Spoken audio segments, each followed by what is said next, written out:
In today's video, I'm going to teach you how to make animation Microsoft PowerPoint.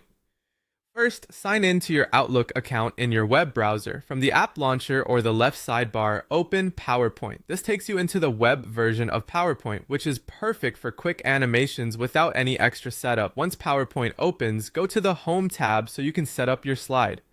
Click Slide Layout and choose Blank. Starting with a blank canvas makes it easier to control your animation and keeps the slide clean. Next, head to the Insert tab and select Shapes. Pick a shape you want to animate. Anything from a rectangle to a star works. Click and drag on the slide to draw it. After placing the shape, resize it using the corner handles. If you want to keep the proportions, hold Shift while dragging. You can also position it exactly where you want the animation to start.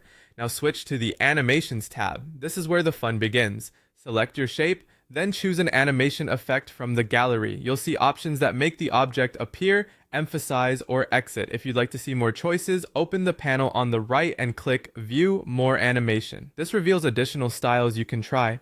With an effect selected, adjust the timing and duration to control how the animation behaves. Duration controls how fast it plays, and start determines whether it begins on click or automatically.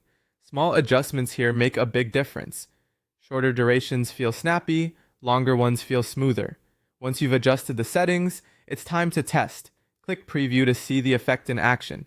If it doesn't look quite right, you can keep experimenting. Choose another effect, tweak the timing, and preview again. Feel free to browse through the options and keep clicking Preview to compare how each animation feels. This quick feedback loop helps you land on something that fits your presentation's tone. When you're done testing one effect, click Exit Preview to return to the editor view. Then pick a different effect if you want to explore alternatives. Remember, you can always come back to timing and duration to refine the motion until it's smooth and consistent with your content. That's it. You've logged in, set up a blank slide, inserted and resized a shape, applied an animation, explored more effects, tuned the timing, and previewed the results. Follow these steps anytime you want to add simple, clean motion in PowerPoint.